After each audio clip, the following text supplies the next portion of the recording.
Why do men suffer is the topic of this morning. Why do men suffer and why do men perish? We have seen a lot of happening all around the nation of the earth. We have seen aircraft with fall, aircraft disaster.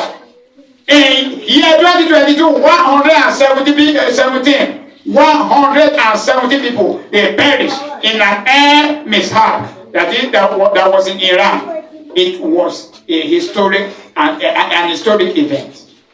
There has been aircraft or road accident or derailment here and there, and people are perishing. This thing happened also during the time of Jesus. And Jesus, they said, but these people that the wall of Shiloh fall upon their head, these are the construction worker, and the wall fell upon them, and all of them they perished. Jesus Christ said, want it to them. Repent, so that ye shall likewise not perish as these people. So the thing that most God about is that you are alive today because God is sparing you so that you can change. God keeps you alive. It's not that because you are more righteous. It's not that those people that perish because their sin is so grievous, so mighty sin that they have committed, and that is why God cut them short. That's why they died of that accident. No, it's just because God decided that He wants to save you. Perhaps you'll be able to turn a little better. You'll be able to get better, and so that you shall not perish, because your soul is very, very precious in the eyes of God. We remember in December 2004, over 150,000 people perished in tsunami. We all know about the story of tsunami, where the engineer that made that ship said, look, even God himself cannot destroy this thing. For what is here has been engineered and has been protected and have been well guided. Even God cannot even and what happened? 150,000 men, they were on board. None of them survived. They all perished in the belly of the sea.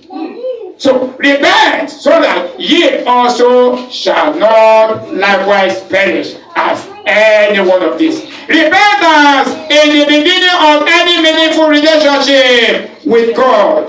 Book of Luke chapter 13 and verse 1 to 5. Say, except ye repent, ye shall likewise perish. So people were asking the question, where was God in the time of disaster? Where was our God in situation of disaster? Well, God is still God. Every believer should always just learn to know to accept good and accept bad. Simple.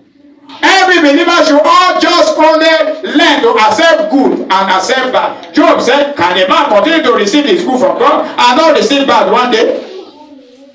Be ready, be prepared. That is what God is saying, because the day and time you will not know. Bible speaking, book of Romans chapter 3 and verse 10 to 18. He said, as it is written, there is no one man that doeth righteous. No one is good. All have gone their own way. They have deviated from the path. They are together become worthless. All have sinned and have come short of the glory of God. So there is no one that is qualified before God. And that is why the Lord threw the grace. He threw the grace to every one of us, that look, the grace is open to everyone. In book of Titus chapter 2 verse 11. He said that the grace of God that bringeth salvation hath opened to all men. It's open to all men. So the grace that bringeth salvation has been opened unto you. It now depends upon you if you grab it. Anyone that grab it will not have to blame God at the last day. Say, God, why do you have to choose some people and some people are condemned? Why do you have to prefer some people and some people are not preferred? It will be said according to this word in Titus chapter 2 verse 11, saying that grace of God that bringeth salvation has appeared unto all men. Bible speaking, look for Romans chapter 6 and verse 17. They say the wages of sin is death, but the gift of life is eternal life through Christ Jesus. Wages of sin is death. Whatever that is not of God, the person will surely pay for it. Galatians chapter 6 verse 7 says, do not be deceived. God is not more. Whatsoever a man soweth, so shall he reap. This is the reason why people suffer. This is the reason why there was a poet that wrote about it that said, well, maybe he attributed that why disaster happened is that like the whole world is so full of number of men and women, great number of men and women, and the earth is spinning and turning like this, and sometimes maybe the adult stars may be very, very difficult, and maybe God may slumber or whatever. Then every little thing, something will happen. It might be sheep that will wreck. It might be God is surely protecting. Because someone will call the scripture say, is it not written, our God who watches over us does not sleep and does not slumber. He does not sleep, he does not slumber. Yes, our God that watches over you on and I does not sleep, does not slumber. But nevertheless,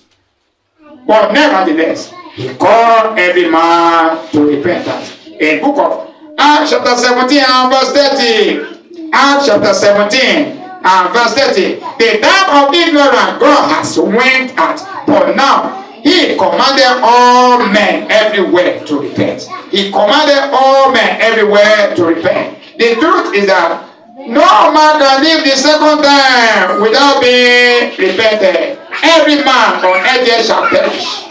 But the man that have repented shall live the second time. Second time means he will pass over from this life and go to another life. So there's no man that can live the second time. That is why Jesus mentioned that except a man be born again, born in for the second time, so that the person will be able to live in the second time. Except a man be born again, he cannot see the kingdom of God. In the book of Acts chapter 3 verse 19, and the Lord said, repent ye therefore, that your sins may be blotted out. When the time of refreshing shall come, God will bring a time of refreshing. Disaster is